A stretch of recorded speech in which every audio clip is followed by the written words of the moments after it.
Colonel Rob Maness has a lifelong record of providing dedicated service to this nation. Having worked his way up from the enlisted ranks to full colonel, he served our country for more than 32 years.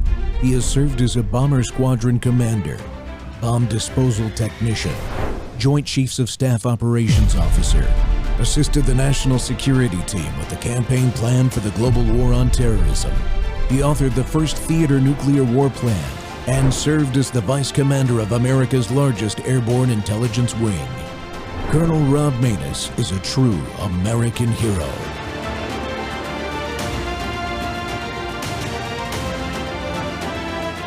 This is Rob Maness Live. And we begin this Sunday morning with the biggest political scandal of all: collusion and conspiracy at the highest levels against President Trump. Now, Director of National Intelligence Tulsi Gabbard revealing what this audience has known all along: a cabal of high-ranking officials led by then-President Barack Obama, CIA Director John Brennan, and Hillary Clinton, among others, took the world on a wild goose chase to try and take down their political enemy, Donald Trump, no matter the casualties along the way. DNA Tulsi Gabbard is now calling for prosecutions, revealing declassified documents from the Russian Collusion made-up investigation, which she says detail a treasonous conspiracy by officials at the highest level of the Obama White House to stop incoming President Donald Trump. The cabal included Barack Obama, John Brennan, James Clapper, Hillary Clinton, Joe Biden, Jim Comey, and Susan Rice, who pushed a made-up story that President Trump colluded with Russia to win the 2016 election, so the cabal would not lose their grip on power. All of this exactly as then Intelligence Committee Chairman Devin Nunes, Judiciary Committee member John Ratcliffe, and President Trump himself told us so many times from day one. What that is it's the original intelligence, the original reasons that the counterintelligence investigation was started. Now, this is really important to us because a counterintelligence investigation uses the tools of our intelligence services that are not supposed to be used on American citizens. So we've long wanted to know, well, what intelligence did you have that actually led to this investigation? So what we found now, after the investigators have reviewed it, is that, in fact, there was no intelligence. As a former federal... Welcome back to Truth Thursday, folks. The Rob Maness Show is live on Worldview 2 and our X Spaces simulcast. Yes, America, the CIA and the intelligence community are the problem. The confirmation that the intelligence community assessment establishing Russian collusion narratives was directed by Barack Obama and intentionally painted a false story doesn't really surprise the average American, just like you heard Maria say, her audience knew it too. But the interesting thing we're seeing is that John Brennan and James Clapper and those folks are doubling down on their lies. And the media is supporting them and ignoring the facts that have been revealed. It's as if they think they still have enough control over the vast fourth branch of government in our country that they're invulnerable to any accountability whatsoever. And that should make everybody be concerned, because that is a dangerous situation for all of us in the near term, but especially for the future of the republic and our grandchildren's children, etc. We must get control of the institutions in the intelligence community, primarily the CIA and the FBI, in order to get the unelected resistors operating the federal government under the control of the elected president as the Constitution provides. But is it possible? These are the important questions that we have to get answered. And to help us with that today, my guest is retired CIA Officer Sam Faddis, and he's going to give us some insight into what he thinks happened and how it happened and what can be done to fix it.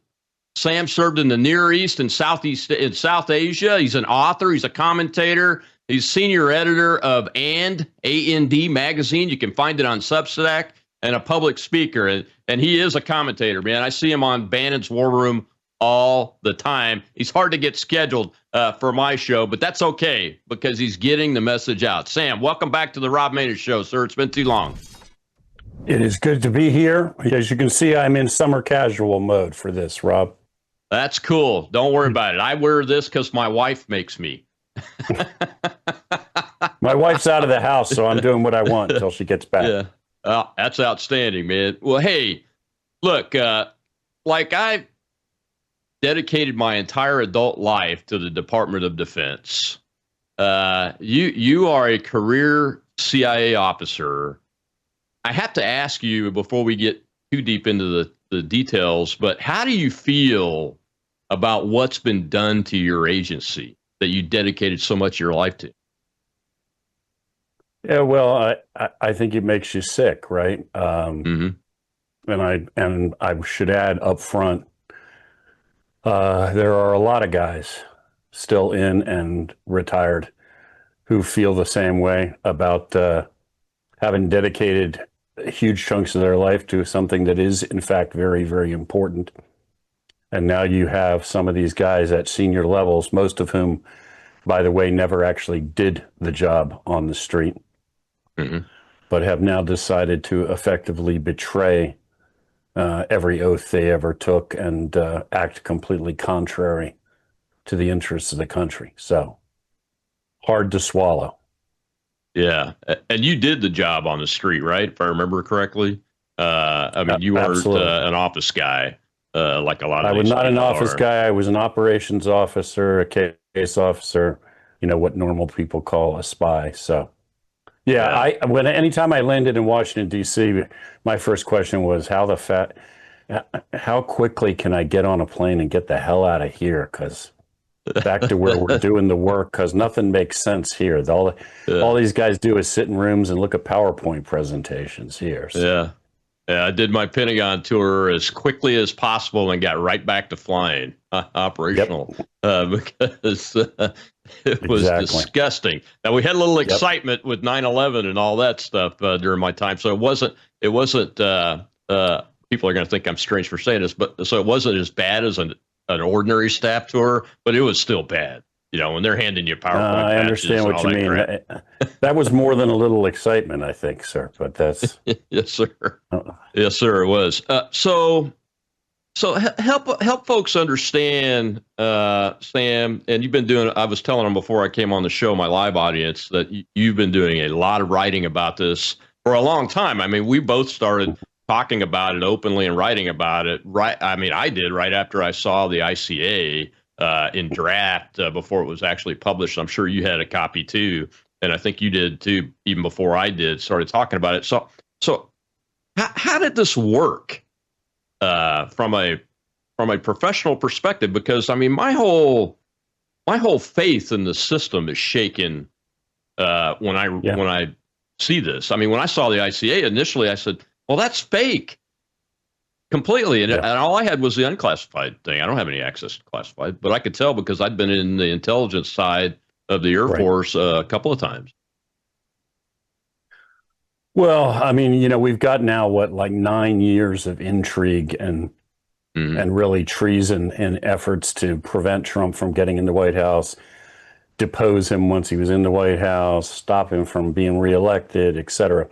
But going back to, you know, the Russiagate, the point of origin, this intelligence community assessment that was prepared, that the ICA that says basically Putin and Russia and Trump are in bed together and Putin wants Trump to win. You know, this whole smear. Look, it's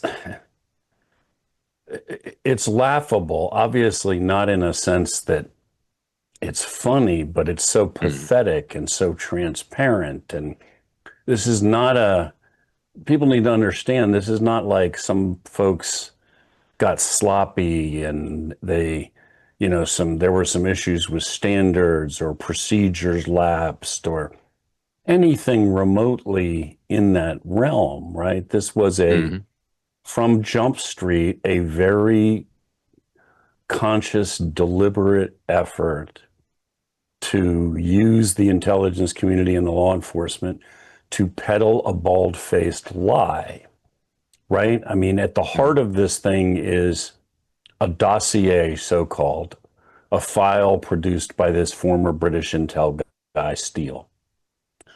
Okay, he's hired indirectly by Hillary Clinton's campaign via her law firm. So Hillary Clinton hires this dude to write a hit piece on her political opponent, the person she's running against for president. And he produces trash.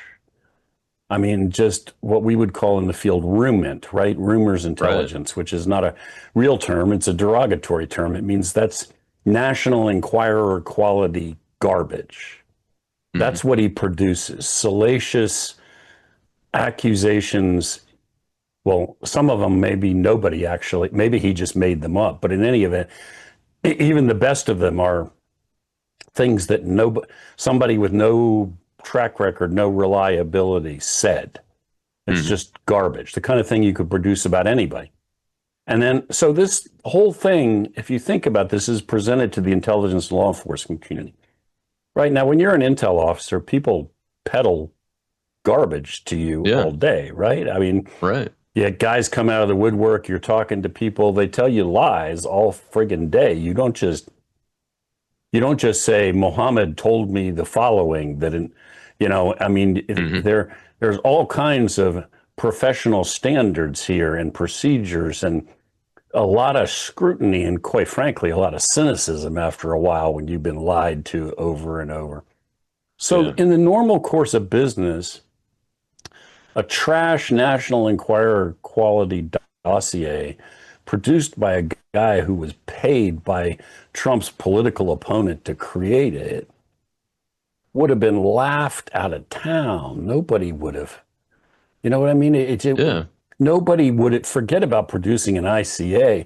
You might have written it up and sent it home so the desk officers could read it and have a laugh and joke about what crap it was. But that's that's the way it would have been treated, because that's the way that kind of junk is. Somebody's saying that kind of trash to somebody somewhere on the planet every minute of every day. So the idea that they took, that thing was taken, and then from the very, very highest levels, like CIA Director Brennan, insisted on producing an intelligence community assessment, giving that thing credence is just, I mean, if you didn't know it was true, you would say, come on, man, that's not possible. Nobody could. You just literally, you'd say, no, that's ridiculous. That will never happen. And yet they did it. And the most insane part to me is here we are in 2025 and they're still seriously looking at you, trying to defend it and trying to give it credence. It's like, come on, brother. I mean, at some point you've got to admit it was a stupid lie to start with. You got away with it for a while. For the love of God, you're caught. Just fess up, man. That's where. But apparently they have no shame. Matter of fact, you're gonna, not this coming segment, but the next segment, you will see an opening clip with John Brennan. The lies then and the lies now, because it's incredible, man. It's incredible. We got to go to a break here in about a minute, Sam. But when we see, I played a clip yesterday. I had the football carrier Buzz Patterson on for Bill Clinton to talk about Hillary, and I played a clip of her from the October 2016 debate before the election, and she's talking about the Russians as if she's already read this ICA in that clip. And I said during the show, I said, that's evidence. The DOJ should be looking at that as evidence, because how could she know those things? Yep. And then the president in December stops the PDB and says, wait a minute, this needs to show this. And then they're off to the races. Let's talk about that in the next segment. We'll be right back with CIA officer retired Sam Faddis, great American.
I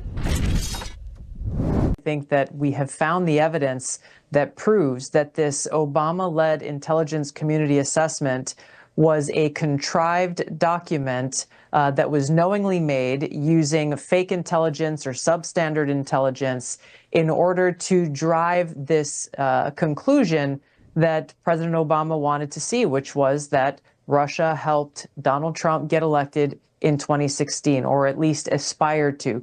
This directly contradicted every other intelligence community assessment, every other assessment that came from the intelligence community for the last several months prior, both before the 2016 election as well as immediately after. But I want to focus here on the media's response, because this has been really what is most striking when you look at outlets like the New York Times, the Washington Post, MSNBC, CNN, Politico. You'll see in these outlets either total and complete silence, or those who are choosing to cover it are not actually pointing to the documents and the revelations that were released, that we released last week and this week, exposing the truth about this manufactured intelligence assessment. Instead, they're saying, oh, well, you know, President Obama's office says this is bizarre, or focusing on these other issues that have nothing to do with the core, very disturbing revelation that we released that frankly has to do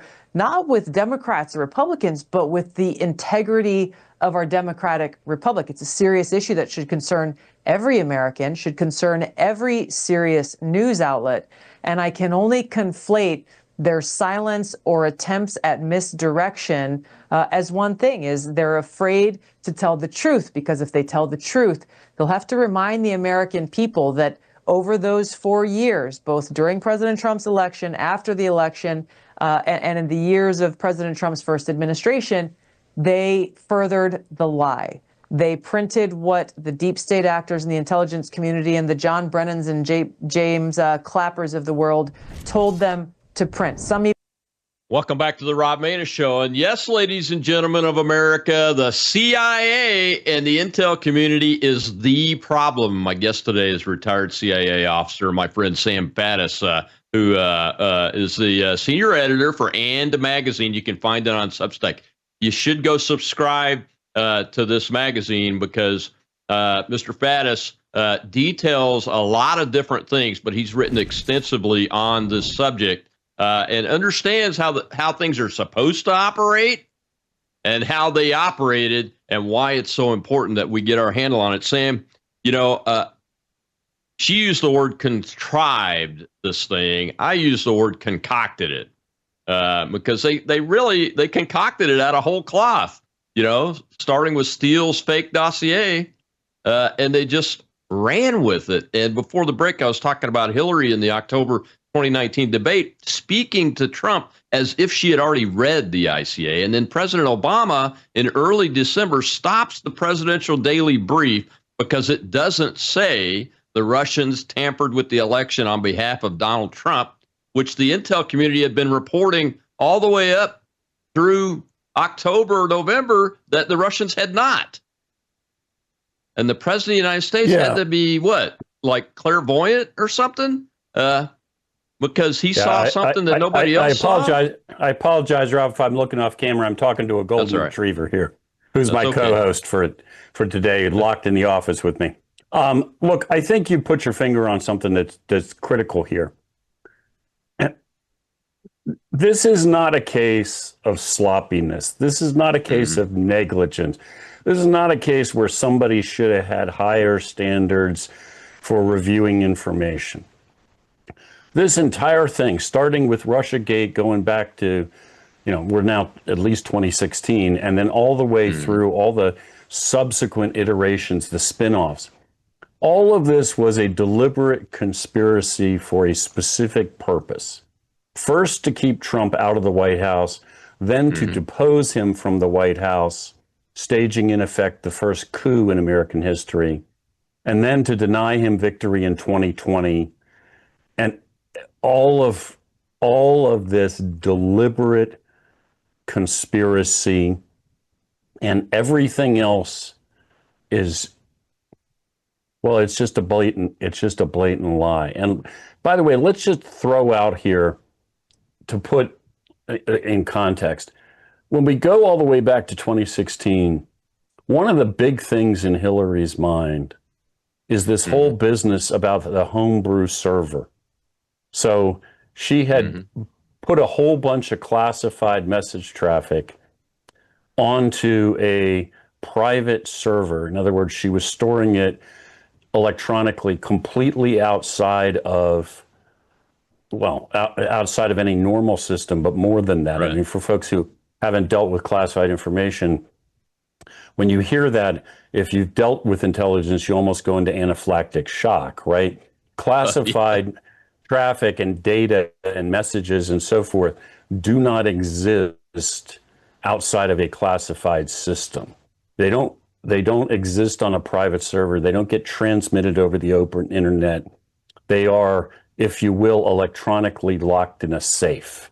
And they just can't, they don't touch the unclassified world. I mean, literally, you know, if you're in the agency in CIA, your classified system does not intersect with unclassified systems. It is a closed loop. So she had taken huge amounts of classified information, I think, in excess of 30,000 messages from memory, if memory serves. And she had put them onto this unclassified server. She was using unclassified email to transmit classified information. So I can't even begin to think how many. First of all, I don't even understand how that's physically possible, how her commo and security people didn't at some point intervene because they had to see this. But in any event, it's in violation of every rule, law, regulation, use whatever terminology you want. So it didn't accidentally happen. She didn't somehow slip and inadvertently take classified information and do all this with it. She did this very, very deliberately. I think her primary motivation was that she knew that classified systems were official systems and therefore created a permanent record of what she was doing that all future generations and the American taxpayers could see. So she was trying to hide from that regulatory and legal requirement. But, you know, if you take classified intelligence reports and you put them on an unclassified server, it's not that they could be accessed by a foreign intel service, or they might be accessed by a foreign intel service. They are guaranteed accessed. And by access, I mean, they punch a hole in that server and they don't just suck every piece of data out of it that's on the server right now. They put software on that server. So every message as it is transmitted, get a copy, if in effect, electronically gets kicked to them. And by them, we would say, well, every competent service on the planet. I mean, the Russians, the Chinese, the Israelis, the Brits, the French, we could go on. Who knows how many guys? So this was a massive counterintelligence issue that the Secretary of State had compromised all that information. And she was feeling the heat from that at the time, that, hey, wait a minute, you just gave, well, Vladimir Putin and Xi Jinping and all these guys a lot of really sensitive information. And so that's part of her motivation, right? Is not only do I want to destroy Trump, but I want to definitely divert all attention. Nothing to see here, guys. Let's stop talking about the server. Trump is Vladimir Putin's boy. Let's talk about that. And that's just part of the context in which, without political interference, the intelligence community would have said, come on, Hillary, stop playing stupid games. Really, could your motivate? Not only did you pay for this thing, but your motivation is about as transparent as it could be. Let me guess. It's like when your kids are having a fight in a room and you're busting one of them, and the first thing he does is point at the other guy and say, "Well, let me tell you what he did." It's like, come on, man. Like, anyway, it's that stupid and that transparent. You overlay that on the context that goes back to 2015 when the FISA system was abused to get FISA warrants and to send the intel briefer in as a spy for Flynn and Trump. when they're getting intel briefs. All of this stuff is just so far beyond the pale, particularly when you've been in the community. For instance, one of the guys that they got FISA warrants on to surveil and apparently physically entered his residence and so forth was a guy who was an American citizen reporting as a voluntary source to CIA. Yeah. So he was traveling to Russia, and this is common actually. And then when he came back, he was letting the CIA debrief him on what he learned, which is a program that's been going on since as long as there's been a CIA. He was helping the U.S. government and telling them everything about going to Moscow, and yet he was used as somehow evidence that Putin supported Trump. Him and next week I'll have George Papadopoulos on for about a half hour on Whistleblower Wednesday to talk about what he thinks about all this. We've got hands up in the live audience, Sam. I'm going to go ahead and take a question from there before we go to the next break. Shell is our host over there. Go ahead, Shell. We have AJ, sir. Thank you, Shell. Colonel, it's great to hear your voice. Sam, it's a privilege.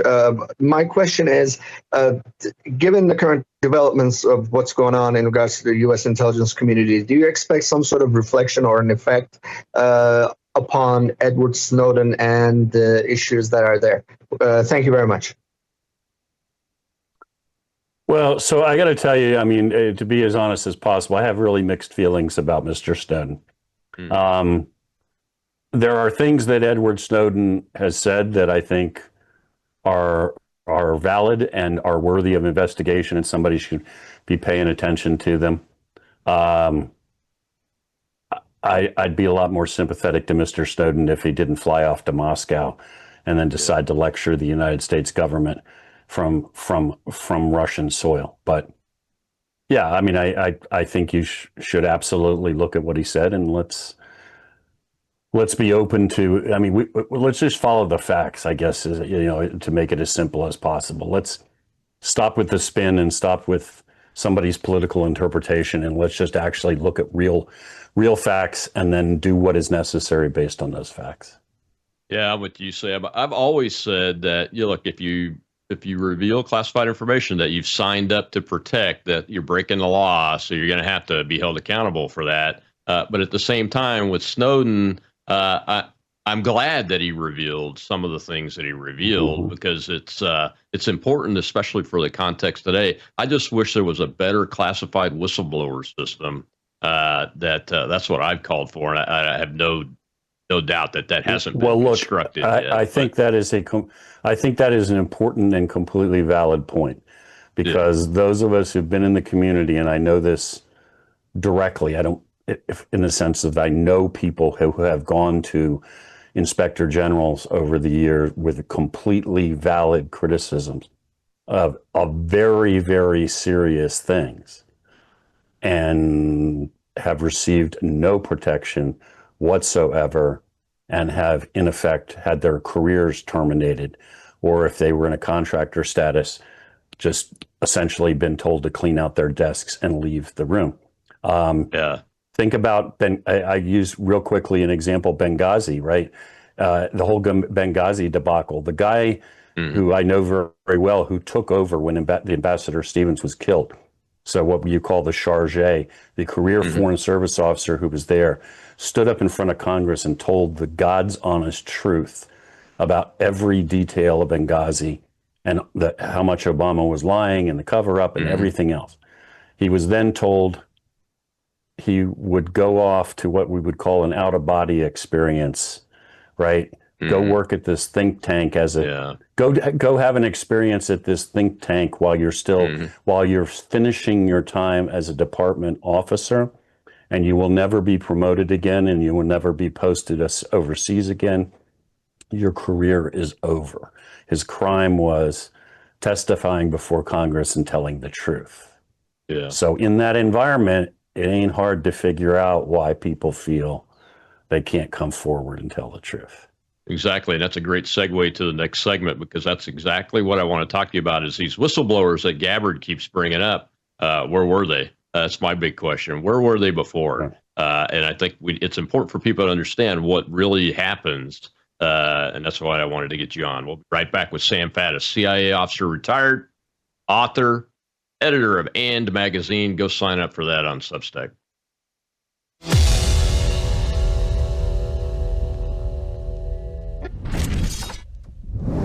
News is moving faster than ever, and so are we. Worldview Tube brings you 24/7 live stream coverage and now real-time alerts when it matters most. Once you have the Worldview Tube app installed, exit the app and navigate your way to Settings. In Settings, locate the tab labeled Notifications. Select the Notifications tab. Scroll down until you locate the Worldview Tube app icon. Select the tab, and here you can turn on and customize your notification experience for the Worldview Tube app. News doesn't wait, and neither should you. Turn on push notifications to stay informed. Every headline as it happens.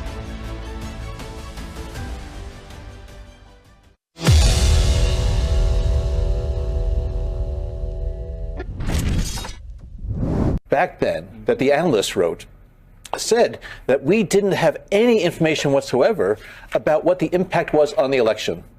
That intelligence community assessment never mentioned the word collusion. Not at all. So what they do is they misrepresent the facts, mischaracterize what is said, and then claim that we were engaged in this big conspiracy. Well, as Simone pointed out, President Obama told us, make sure you don't do anything at all that is going to any way affect the outcome of that election. Don't do anything, and make sure that you don't get these reports released that named individuals had American citizens' names in them. And so we did our utmost to make sure that we carried out our responsibilities with the integrity that we're supposed to. The amount of information that relates to collusion and obstruction activity is really quite extensive in this report. I think by anyone's account, you can identify all the things that were going on between individuals associated with the Trump campaign and interactions and meetings with Russians. It was quite I think, enlightening.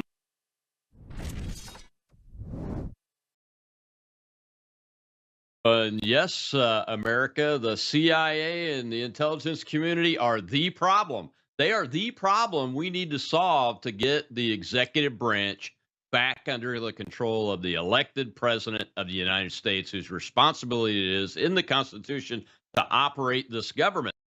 And they have gone far afield and awry, as you could see there. That was John Brennan now denying what was going on, and John Brennan then saying the things that he's denying he said. The head of the CIA at the time. And my guest today is Sam Faddis, a retired CIA officer, author and senior editor of And magazine, A&D. Go sign up for that. Subscribe to it on Substack. It's great information, well beyond just this subject, folks. He writes on China, and Russia and all of the things that you want to get insight from a CIA officer's perspective that's been in the field and understands how things are supposed to work. And Sam, you know, we see in the documents that have been released so far that there were some career CIA analysts that tried to push back on Brennan when he insisted the Steele dossier be in this intelligence community assessment, but they failed. And then you hear Gabbard talk about we have some whistleblowers coming forward, et cetera. So two questions. Why would it fail when a senior CIA analyst career person pushes back and says, hey, this is dog crap? Yeah, well, look, I think this is a really essential element here. I think it is very important to recognize that what we have is Brennan and some people around Brennan, and who were part of what I consider to be a deliberate conspiracy. And they were acting completely contrary, not just to CIA procedures, it's deeper than that, to ethics, to the way CIA does business. I mean, the movies take all kinds of liberties, but here's the reality. When you're a CIA officer, whether you're somebody in the field meeting the source, writing up the intel, or whether you're the analyst back home, taking all the source reports coming in and combining it with stuff from NSA and producing what's called finished intelligence, synthesizing it. The not just the mantra, the whole ethic was always, it is our job to discern the truth as best we can in a world of shades of gray where people are lying to you and your access is limited. You know how that goes. You don't just magically see everything. But as best you can, you write up as close to the truth as you can figure out it is, with as much detail on who the heck told you and what you think their motivations are. And everybody, your job is to tell the policymakers what's going on. Now, what they do with that information is their job. How they decide, what country we're going to invade or overthrow, or what impose sanctions, whatever they're going to do, that's their job. Our job is to tell them what's happening, again, as best you can, and it's often difficult. And it's the same, it's the same for analysts back home. And the pressure to produce a report that says what the president wants it to say can be very intense, and I've been in that position. And the bottom line is, you want me to go collect, I will collect, and I will do my damnedest to find out what the hell's going on. But I won't write something just because you want me to write it. And no matter what techniques we use against adversaries, when you walk back through station door, in other words, back into the CIA office overseas, nothing but the truth, nothing but the facts.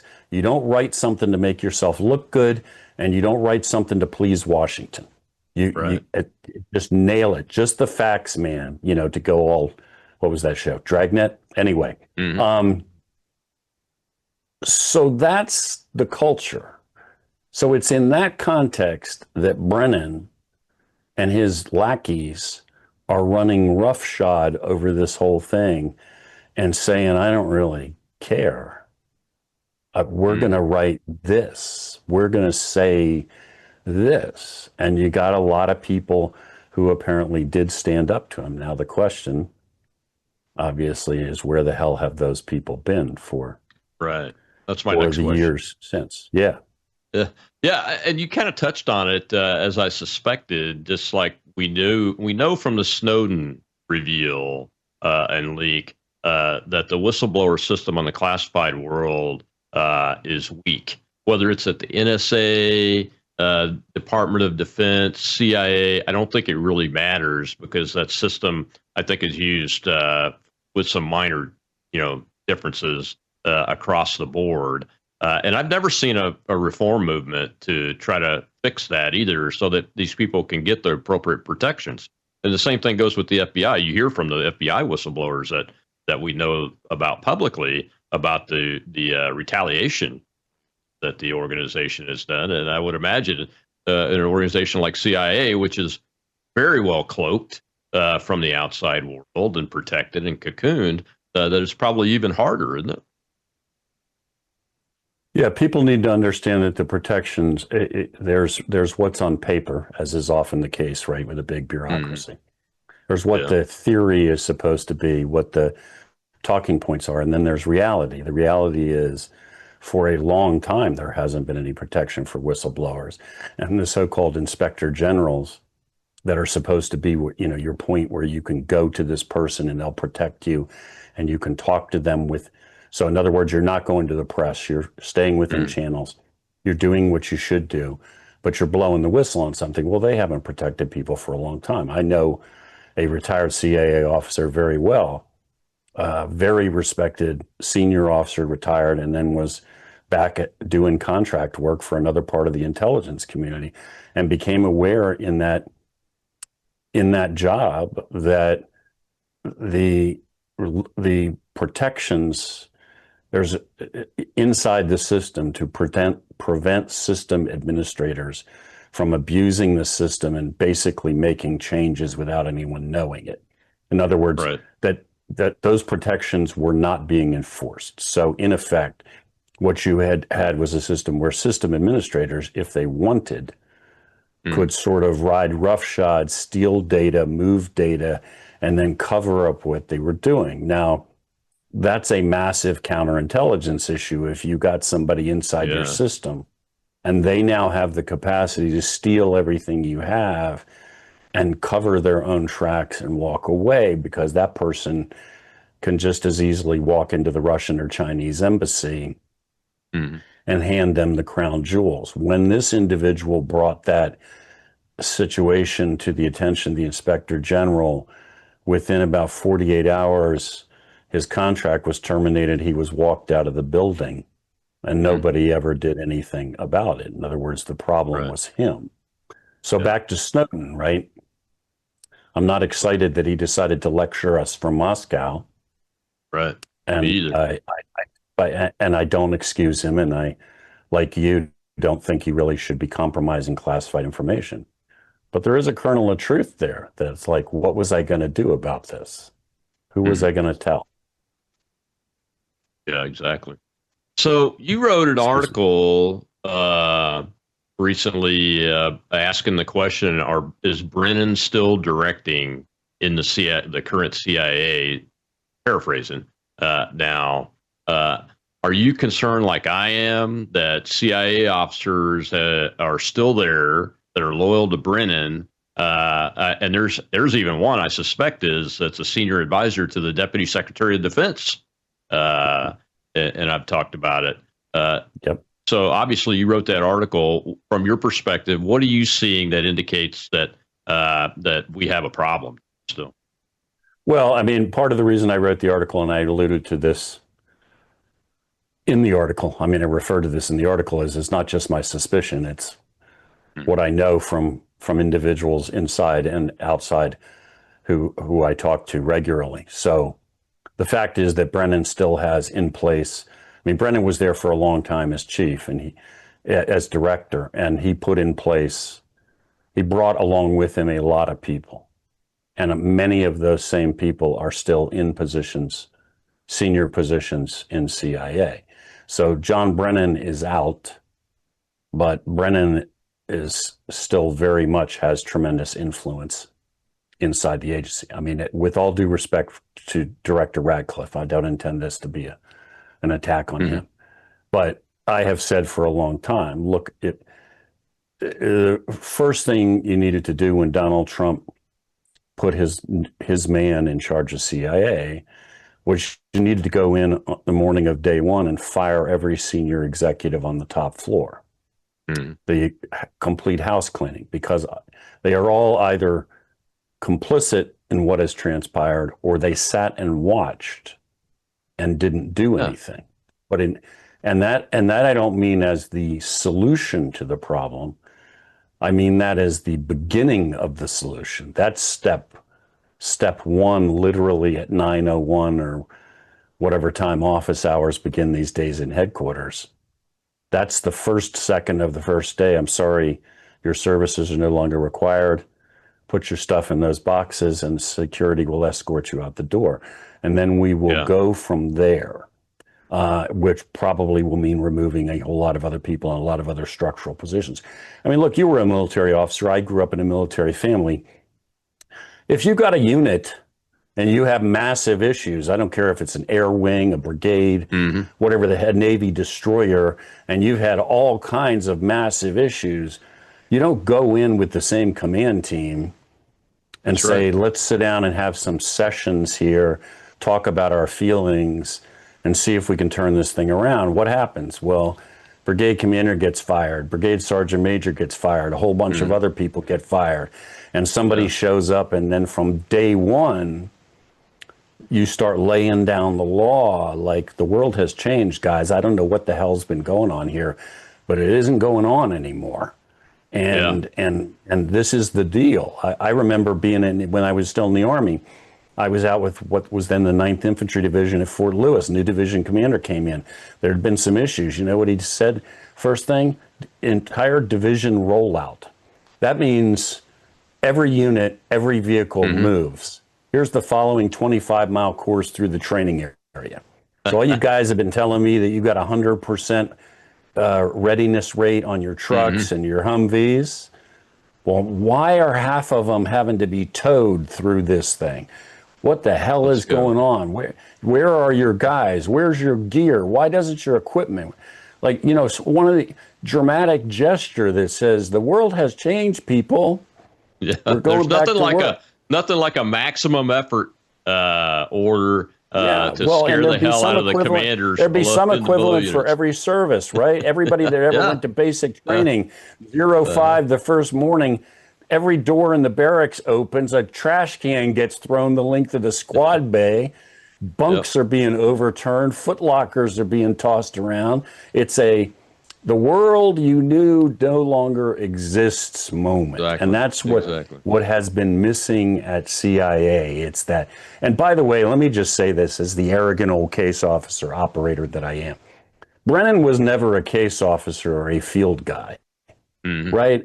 And most of his minions that we're talking about in all these key positions, people like Mike Morrell, who made up the whole lie about Benghazi.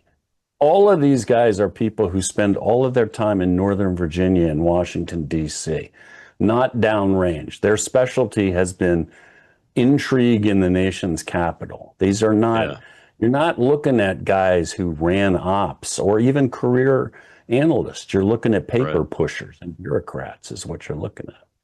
Exactly right. We got to take one more break. When we come back, we'll see another little clip from Brennan, I think. And take a question from the audience. We got a lot of hands up over there. We'll be right back with CIA Officer retired Sam Faddis.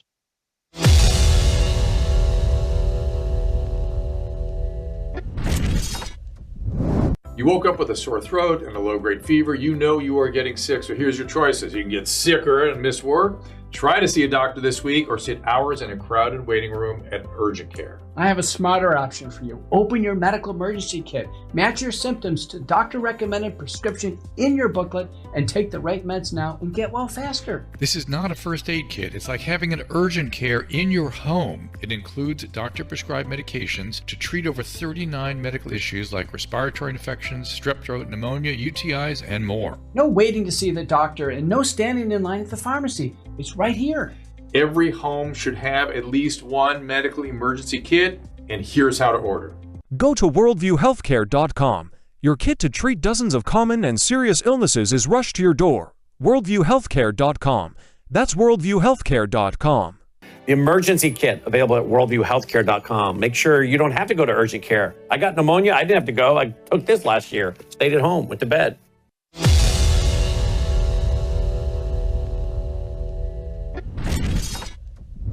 They work at lightning speed. The intelligence community never comes up with an assessment of something this big in 3 weeks, but they cobbled it together. The evidence outside the Steele dossier was not reliable, and the career professionals in the intelligence community said that it's not reliable. Brennan overrules them. In fact, my favorite quote in one of these emails that Director Gabbard has declassified was a career professional saying that the Steele dossier is completely unverified. It looks like garbage. They've actually already proven some of the things were false in the Steele dossier, like the fact that Michael Cohen supposedly was in Czechoslovakia. He doesn't even have he doesn't have a valid passport or something like that. He hadn't left the country. So they knew some things were fake in it. They bring that to Brennan's attention, and Brennan replies and says, yeah, but it rings true, doesn't it? It rings true. Yeah, it sounds like it's probably right to me, John Brennan. That was the exact phrase that Brian Stelter used to describe Bob Woodward's book called Fury with President Trump. Do you remember that? Yeah. When he got called on all of the factual inaccuracies in that book. But it rings true. Yes, because it feeds into my preconceived bias, and therefore we're going to use it. Rings true, folks. America, the CIA, and the intelligence community are the problem. But they're only at the center of this. All the other institutions have been compromised by this partisanship and whatever this political stuff is. My guest today is CIA Officer retired Sam Faddis, who's also the senior editor of And Magazine. You can sign up, subscribe to that. It's on Substack. Just type in And Magazine.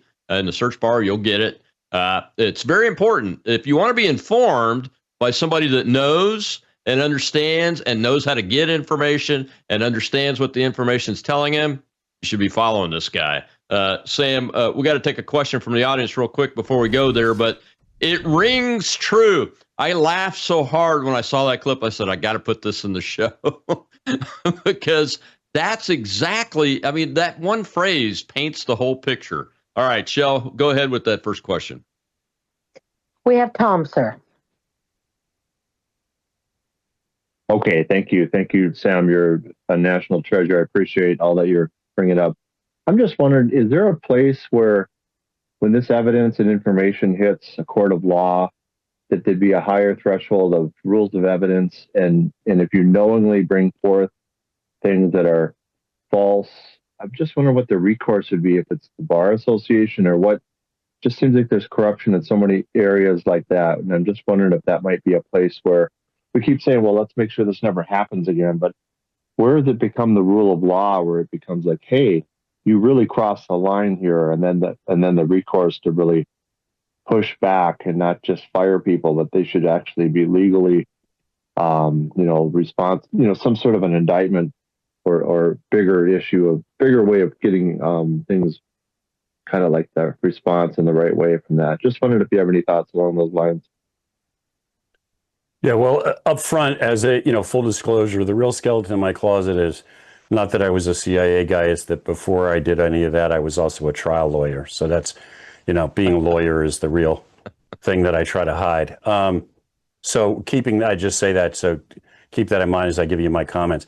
I 100% agree. We should not just be talking about firing people, and we shouldn't be talking about procedural changes or we need a new policy. And we shouldn't be talking about John Brennan might have technically committed perjury, so let's give him the equivalent of a traffic ticket and charge him with a misdemeanor and fine him. You're talking about people that did all of this stuff, and the purpose of this, within the context of a deliberate conspiracy, and this was an ongoing conspiracy that evolved, as we all know. I mean, it went from trying to stop Trump getting in office in 2016 to deposing him, to, in other words, toppling him from power, to lying about Hunter's laptop, so to throw an election. So this is a conspiracy to commit a whole series of criminal actions, and technically, you need to be precise in your charging here, because this will be a legal fight for the ages. But we're talking, as to whether everybody here technically is guilty of treason, but we are definitely talking about a criminal conspiracy and a whole bunch of criminal offenses that people should be indicted and people should go to prison for significant periods of time. I mean, what you're talking about, not to, I don't care if you're a Democrat or Republican or hate them all, you're talking about the end of the republic. Yeah. You're talking about a bunch of guys who just decided, we think this guy might win the election and we don't think he should be president. And we're usurping unto ourselves the authority and the power to decide who rules. And then when he finally wins anyway, well, we're now seizing the power to depose him.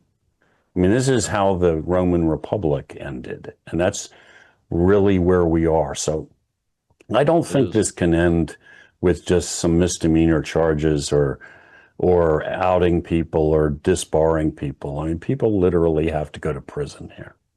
Yeah. And, I think it's a seditious conspiracy and sedition, quite honestly. We convicted January 6 people and charged them on the flimsiest of accusations of seditious conspiracy. And some of them were sentenced to 17, 18, 19, 20 years in prison. Look, we this is a real convicted people on January 6th for walking around Statuary Hall and videoing themselves and doing exactly what they would do on a tour of the Capitol building.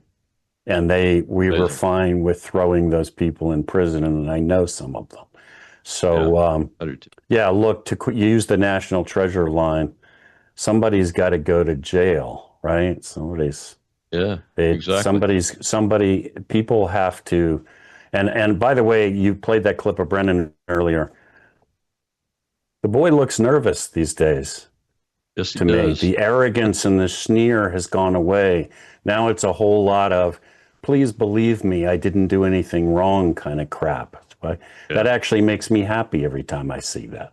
Like, it's not fun anymore, is it, buddy? Yeah, exactly right. He's getting a little bit of what he gave, and I hope he gets more of it. You wrote another article responding to a CIA guy, Mark Kelton, who kind of, when I read his piece, it kind of seemed like he wanted to do a mea culpa, but he never owned up to anything. He never owned up for the organization to anything. So you wrote a response to it. I really enjoyed reading it. Let's talk about that, and then segue just for a minute or so before we get to the end of the show into what you think needs to be done immediately beyond just firing people and maybe charging them with crimes. Well, Mr. Kelton's a retired, very senior guy who I know.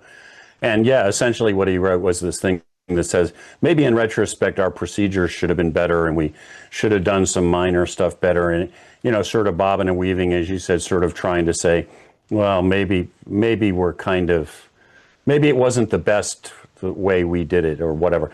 And my response was essentially like, no. You staged, I mean, I'm not implicating Kelton necessarily directly but what these senior people did was a very deliberate conspiracy, conscious, deliberate, concrete effort. And it was done in completely contrary to the United States Constitution. So don't talk to me about maybe in retrospect, there's some minor things we could have done different. No, what you could have done was follow the law and follow the Constitution. That's what you could have done, and not try to intervene in an American presidential election. Call it what it is. Depose an elected president once he was, by a small miracle, got into office. Wow. Stage a coup. That's what we call it. That's called staging a coup. When the president tells you to do that overseas and gives you a finding and gives you the authority to do it, is that your job? Yeah. Is it ever your job inside the United States? No, it is not. You have no charter ever to break U.S. law or violate the U.S. Constitution as a member of the Central Intelligence Agency. There is no such eventuality ever. Anybody gives you that order, the answer is no. Are you crazy?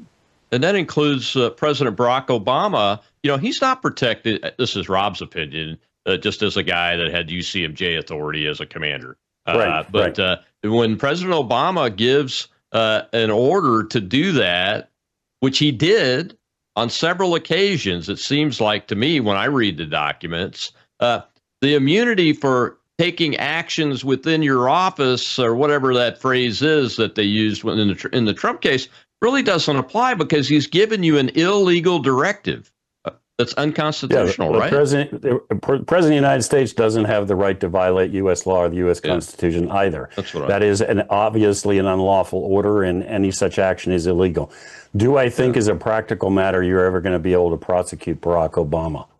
No, because the protection for presidents is so broad. But there are a bunch of people not far below him that I think you can send to prison. And he can still be impeached too, Sam. Well, thank you so much for coming on and spending this time with me. I know you're very busy, and I appreciate what you do at AN Magazine. I've had your data up on the screen the whole time we've been on, so folks know where to find you. We really appreciate it, man. Thank you, sir.